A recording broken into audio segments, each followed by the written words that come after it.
Indian Oil, HPCL, Bharat petroleum, Nayara energy, Reliance BP mobility, Shell, कौन सा company का पेट्रोल पंप आपको करना चाहिए? क्या आप भी कंफ्यूज हो, आपको समझ नहीं आ रहा है कि भाई ये वाला कंपनी इतनी महंगी क्यों है, ये वाली कंपनी इतनी सस्ती क्यों है, इस कंपनी का एडवांटेजेस क्या है, उस कंपनी का डिसएडवांटेजेस क्या है? तो ये वीडियो आपके लिए है।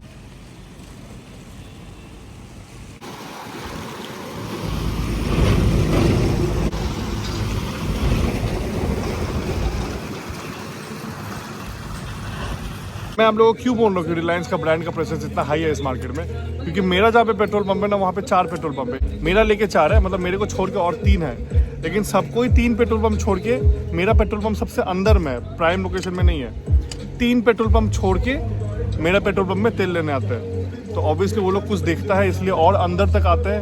ये जो इंडियन ऑयल का पंप है, ये देखो पूरा पंप बंद पड़ा हुआ है। जब से मेरा पंप खुला है तब से पूरा ही बंद हो चुका है। बहुत सारे पैसा कमा सकते हो, बहुत बहुत बहुत। मैं कोई नंबर नहीं बोलूंगा, लेकिन इतना कि आपके फैमिली को जिंदगी भर कोई चीज़ का प्राइस टैग नहीं देखना पड़ेगा। आप इतना पैसा कमा सकते हो, लेकिन आपको पैसा बनाने के लिए पैसा ही चाहिए।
अभी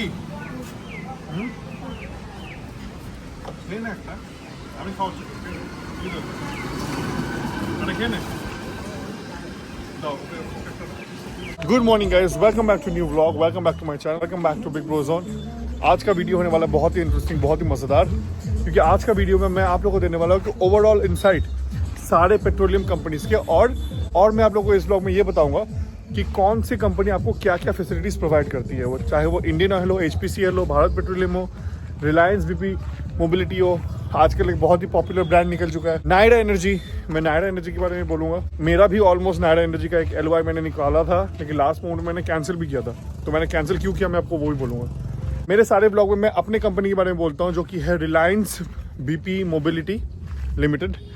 बहुत ही पॉपुलर ब्रांड है, मोटा भाई का ब्रांड है, मुकेश अंबानी का ब्रांड है, इंडिया का सबसे अमीर आदमी का ब्रांड है। लेकिन आज के ब्लॉग में मैं आप लोगों को एक पूरा ओवरव्यू दूंगा, क्योंकि मेरे ग्रुप में भाई मेरे जितने भी दोस्त हैं 4-5 पेट्रोल पंप है, 5 पेट्रोल पंप है, और मुझे सारे कंपनीज का एक पॉजिटिव साइड और एक नेगेटिव साइड दिखता है। मैं एक पोजीशन में हूँ कि मैं आप लोगों को एक गाइड कर पाऊँ, एक unbiased fair on the face review देके कि कौन सी कंपनी से क्या एडवांटेजेस है, ताकि आप लोग अपने नीड्स के हिसाब से, अपनी ज़रूरत के हिसाब से, अपने इन्वेस्टमेंट के हिसाब से सही डिसीजन और बेस्ट डिसीजन बना पाओ।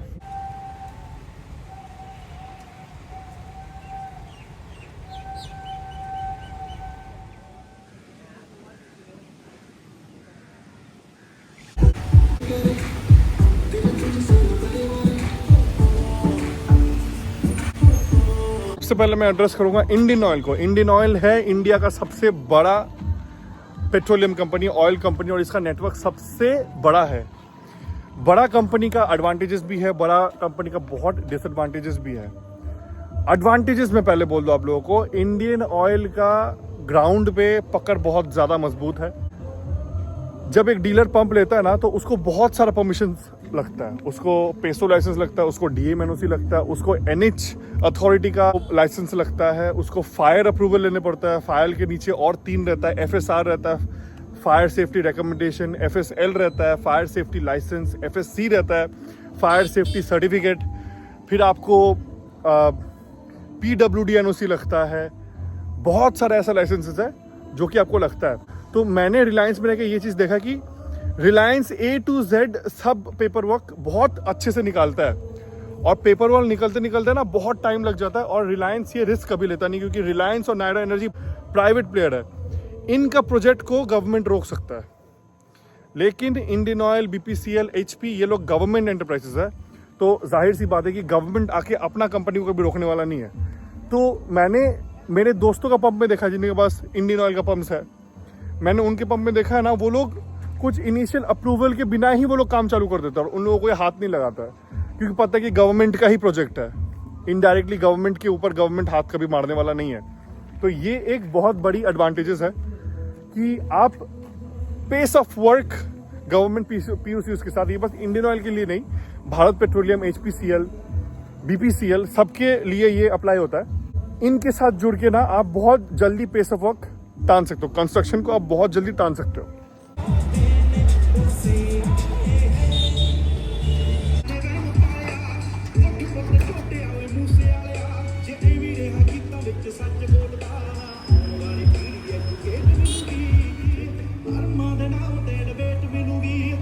गवर्नमेंट के PSUs जो होता है ना, इंडियन गवर्नमेंट के पंप्स जो होता है, वो बहुत पॉकेट फ्रेंडली भी होता है, क्योंकि गवर्नमेंट बहुत सारे स्कीम्स देते हैं, बहुत सारे ऐसे स्पेशल स्कीम्स देते हैं जो कि शेड्यूल्ड कास्ट के लिए है ना, रिजर्व कैटेगरी के लिए है, कि गवर्नमेंट आपके ऊपर इन्वेस्ट करती है, और बहुत ही एक सस्ती रेट में आपको पेट्रोल पंप खोलने का मौका भी दे देता है। ऐसे ऐसे पेट्रोल पंप मैंने देखा है जो कि 60-70 लाख में भी खुल चुका है, और फिर आपको अपना वर्किंग कैपिटल जो तेल खरीदने का जो अलग से 50-60 लाख रुपए लगता है, जैसा आपका सेल है उसके ऊपर डिपेंड करके आप कहीं से भी उसको फाइनेंस करवा सकते हो, वो भी गवर्नमेंट आपको करवा देती है, कोई बैंक को बोल के कि इसको लोन दे दे।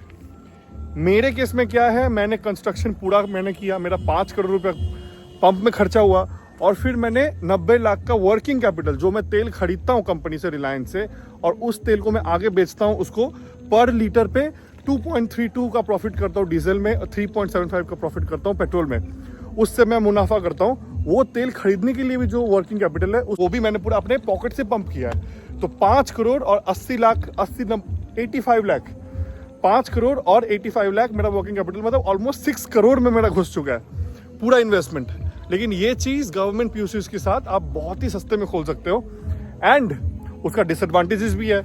अगर आप सस्ते में खोलोगे तो आपका डेंसिटी ऑफ पेट्रोल पंप्स उस कंपनीज के बहुत सारे होते हैं, कि एक एरिया में आप देखोगे, हाईवे पे जाओगे तो Indian oil, Bharat petroleum, HP एक दूसरे के साथ ही कंपटीशन लगाने के लिए बिजी है, और तीनों कंपनीज गवर्नमेंट के है। होता क्या है इसमें कि डीलर्स पिसते बीच में, सस्ते में आप खोलते हो लेकिन डीलर्स बीच में पिस जाते हैं कंपटीशन में, क्योंकि वो लोग डीलर्स के बीच में कंपटीशन लगा देते हैं। ये चीज रिलायंस मोबिलिटी नहीं करती है। रिलायंस मोबिलिटी का बिजनेस मॉडल ही डिफरेंट है।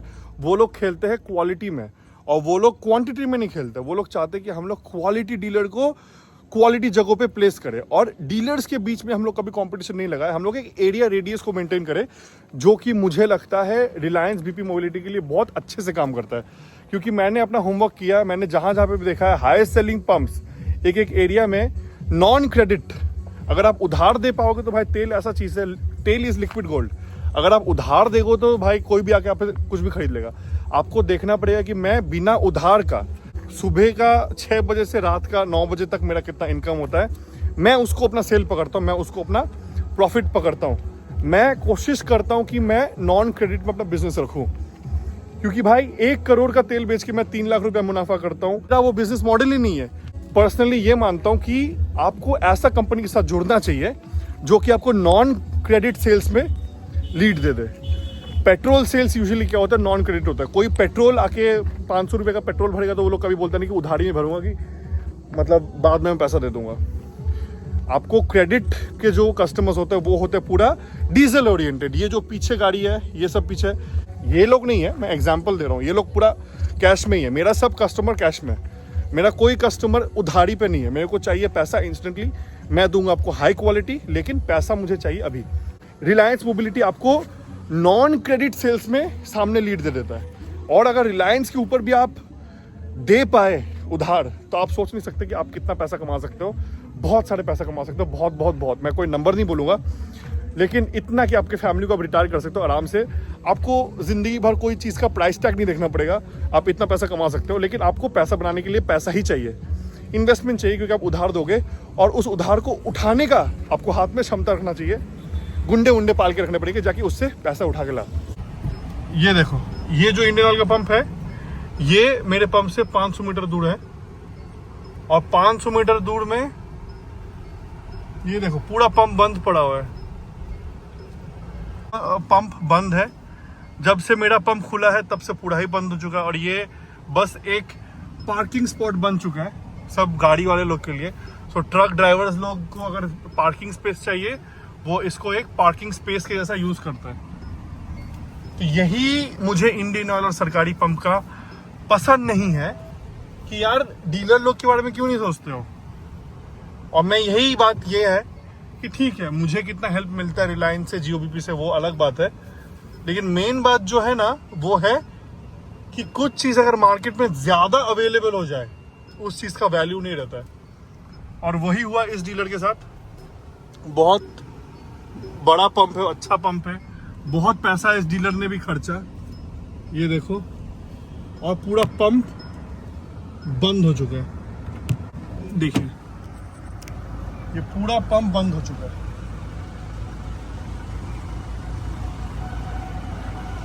और ये मेरे पंप से एकदम 500 मीटर भी नहीं होगा, हाँ 500 नहीं, 200-300 मीटर होगा, 200-300 मीटर ही दूर है। तो हाउ इज दैट फेयर? तो भाई एक ब्रांड प्रेजेंस तो मार्केट में रिलायंस यूबीपी का है, लोगों के बीच में एक वो चीज है कि भाई इसका तेल अच्छा है। मैं आप लोगों को क्यों बोल रहा हूँ कि रिलायंस का ब्रांड का प्रेजेंस इतना हाई है इस मार्केट में, क्योंकि मेरा जहाँ पे पेट्रोल पंप है ना वहाँ पे 4 पेट्रोल पंप है, 1 2 3 4, मेरा लेके 4 है, मतलब मेरे को छोड़ के और 3 है, लेकिन सबको ही 3 पेट्रोल पंप छोड़ के, मेरा पेट्रोल पंप सबसे अंदर में है, प्राइम लोकेशन में नहीं है। 3 पेट्रोल पंप छोड़ के मेरा पेट्रोल पंप में तेल लेने आते हैं, तो ऑब्वियसली वो लोग कुछ देखता है इसलिए और अंदर तक आते हैं, और अंदर तक आके उन लोगों को वो सर्विस मिल रहा है, इसीलिए मेरा रिपीट कस्टमर बार बार सेम कस्टमर्स का चेहरा देखने को मुझे मिल भी रहा है। ठीक है, तो इसीलिए मैं समझता हूँ कि इस ब्रांड का प्रेजेंस बहुत ही स्ट्रांग है। साइड वाला पेट्रोल पंप जो कि मैं आप लोग को प्रूफ के साथ दिखा दूंगा वीडियो में, साइड वाला पेट्रोल पंप जो नियरेस्ट पेट्रोल पंप था मेरा पेट्रोल पंप के, वो बंद हो चुका है। वो जब तक खुला नहीं था तब तक सेल कर रहा था, जैसे ही मेरा खुल गया 1-1.5 महीने में उसका सेल्स इतना घाटे में चला गया। 500 मीटर दूर में है इंडियन ऑयल का पेट्रोल पंप भी है, मेरे पेट्रोल पंप के एकदम नेक्स्ट पेट्रोल पंप वही है, तो वो शट डाउन हो गया। तो 1.5 महीने के अंदर ही मैंने उसका मार्केट कैप्चर कर दिया, इतने हद तक कैप्चर कर दिया कि उसका सेल्स एकदम ऑलमोस्ट जीरो होने लगा। जीरो नहीं होगा, 100-150-200 तक, जो कि 2 KL 3 KL बेचता था उसका 200-300 तक उसका सेल चला गया, और उसका ऐसा नौबत आ गया कि वो अपना एक्सपेंसेस मीट नहीं कर पाया, तो वो टैप आउट कर दिया, वो अपना पंप बंद कर दिया। मैं आपको वो प्रूफ दिखा दूंगा वीडियो में अगर आपको बिलीव नहीं होता तो इसीलिए मैं बोलता हूँ कि रिलायंस का एक मार्केट शेयर तो है, खर्चा ज़्यादा है, इन्वेस्टमेंट ज़्यादा है, आपको चेहरा बड़ा करना पड़ेगा पेट्रोल पंप का, है ना। जितना बड़ा चेहरा करोगे, जितना बड़ा आप इंफ्रास्ट्रक्चर करोगे, तो ऑटोमेटिकली आपका कस्टमर बेस भी बड़ा रहेगा, क्योंकि लोग लॉजिकली बड़े जगह से छोटे जगह जा नहीं पाते हैं। आप बड़े स्कूल से छोटे स्कूल में अपने बेटे को पढ़ाओगे नहीं, आप बड़े घर से छोटे घर में रहोगे तो आपका दिक्कत होगा, आप बड़े फ्लैट से छोटे फ्लैट में सोओगे फिर भी आपको अच्छा नहीं लगेगा, आप बड़े बिस्तर से छोटे बिस्तर में जाओगे तो फिर भी आपको अच्छा नहीं लगेगा।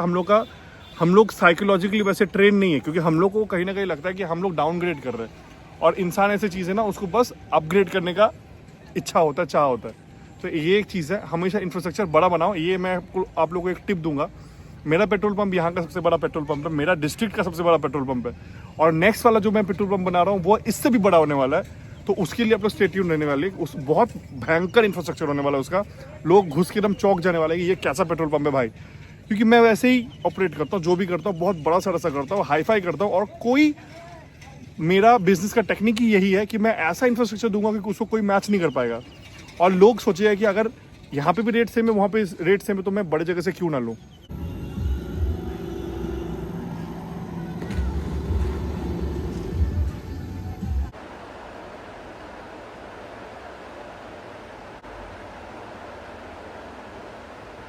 लेकिन एक बात है कि हर कंपनी का एक डिसएडवांटेज होता है, और रिलायंस का डिसएडवांटेज मैं ये मानूंगा, क्योंकि रिलायंस एक प्राइवेट प्लेयर है।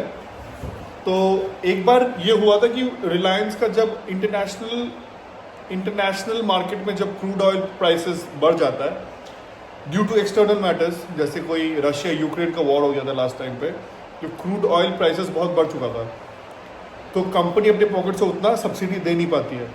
तो क्या होता है कि रिलायंस का तेल का प्राइसेस बहुत बढ़ जाता है, क्योंकि वो लोग गवर्नमेंट के ऐसा सब्सिडी तो दे नहीं पाएगा ना। और तब क्या होता है, गवर्नमेंट पीएसयूज का जो तेल का प्राइस है वो नॉमिनल कंट्रोल रहता है। तो जब मेरा पेट्रोल पंप बन रहा था तब ये चीज़ हुआ था। थैंकफुली मेरा पंप खुलने से पहले ही प्राइसेस नॉर्मल हो गया था। तो अगर आपको मार्केट कैप्चर करना है, Reliance is the pump to go. आपको अगर स्टेबिलिटी चाहिए, लेकिन स्टेबिलिटी के बीच में आप कंपटीशन में पिसोगे, तब आपको इंडियन पीएसयूज को टारगेट करना चाहिए। और अगर आपको लॉयल कस्टमर बेस बनाना है तो आपको बड़े पार्टी के साथ टाई अप करना पड़ेगा, जो कि अच्छा पेमेंट देते हैं और जिसको आप टान पाओगे आपके पॉकेट से और भी पैसे लगाकर, फिर आप एक कस्टमर बेस कर पाओगे। क्योंकि पेट्रोल पंप का बिजनेस ही मेजॉरिटी आप देखोगे, पेट्रोल पंप जो हाईवेज में है, आप देखोगे इतने सारे डेंसिटी हो चुके हैं हाईवेज में। आप कभी भी हाईवे में जाओगे देखोगे इतने सारे पेट्रोल पंप में, बड़े बड़े पेट्रोल पंप में, लेकिन खाली है। लेकिन आप शायद ही देखोगे कि रिलायंस का पेट्रोल पंप कभी खाली है। अब देखना, हमेशा रिलायंस के पेट्रोल पंप में कुछ ना कुछ गाड़ी है ही जो फ्यूलिंग कर रहा है। तो मैंने ये देखा है, ड्यू टू लेस डेंसिटी लोग सोचते कि भाई आगे पेट्रोल पंप मिलेगा कि नहीं रिलायंस का, अभी मैं भर लेता हूँ। और ये कंपनी बार बार अपने आप को प्रूव कर चुका है कि ये लोग बेटर माइलेज देता है।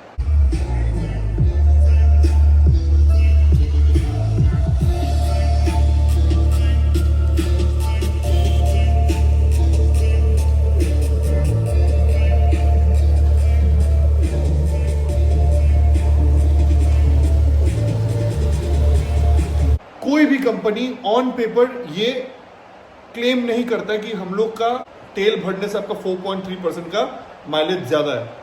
कोई नहीं कर सकता, क्योंकि आप कुछ भी अगर क्लेम करते हो ओपन मीडिया पे आपको प्रूफ करना पड़ता है, तो वो कोई नहीं करता है। स्टेबिलिटी के लिए आपको चाहिए गवर्नमेंट पीएसयूज, जो कि कम बजट में कम खर्चे में हो जाएंगे।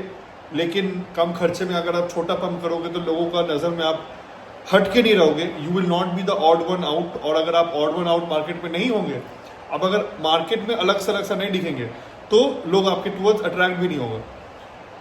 Reliance is for maximising non credit sales, government PSUs is for stability. आपका बहुत सारा बिजनेस है, बहुत चीज़ है, आप पेट्रोल पंप खोल के बैठो, कुछ भी होगा, कुछ ना कुछ आपको इनकम मिलने वाला है। कोई भी पेट्रोल पंप से अच्छा खासा एक इनकम मिलने वाला है। जितना इन्वेस्टमेंट है उतना आपको पैसा शायद नहीं मिलेगा, until you are the biggest pump and you have the maximum sales in non credit, और आपके पास उतना पैसा है कि आपको एक्सटर्नल फोर्सेस से फाइनेंस करके आपको उधारी पे भी आपको मार्केट कैप्चर करवा दे, फिर आपके बहुत सारे पैसे हो जाएंगे। But that's very rare. आप लोग अपना नीड के हिसाब से अपना कंपनी को चुनिए। इंडियन ऑयल सबसे बड़ा मार्केट शेयर, रिलायंस सबसे बड़ा non credit market share and customer loyalty. Nayara energy एक और पेट्रोल पंप है जो कि आजकल अपना नेटवर्क को बहुत अच्छे से बिछाया है। और नायरा एनर्जी का बात यह है ना कि नायरा एनर्जी अपने डीलर्स लोगों को एक मंथली रेंट भी देता है। नायरा एनर्जी पहले एसआर था, एसआर चेंज होके रशियन कंपनी के साथ टाई अप होकर वो नायरा एनर्जी बना है। नायरा एनर्जी अपने डीलर्स को एक्सटर्नल रेंट भी देता है, एंड वो देख के मैं बहुत इंप्रेस था, इसीलिए मैंने नायरा एनर्जी के लिए एक अप्लाई कर दिया था कि मैं अपना दूसरा पेट्रोल पंप नायरा एनर्जी करूंगा। लेकिन मैं पर्सनली नायरा एनर्जी के ओनर्स के साथ इंटरेक्ट किया, क्योंकि कहीं पे इतना बड़ा इन्वेस्टमेंट करने वाला हूँ, मैं तो अंधाधुन इन्वेस्टमेंट करने वाला नहीं हूँ। तो मैं गया, मैं उनके साथ कांटेक्ट किया, उन्होंने ये मुझे बोला कि भाई जैसा मैंने सोचा था वैसा मेरा सेल्स नहीं है, नॉन क्रेडिट सेल्स एकदम भी नहीं है ना, मिनिमल सेल्स है। हाईवे के ऊपर बेस्ट प्राइम लोकेशंस में भी नायरा एनर्जी का सेल्स नहीं है।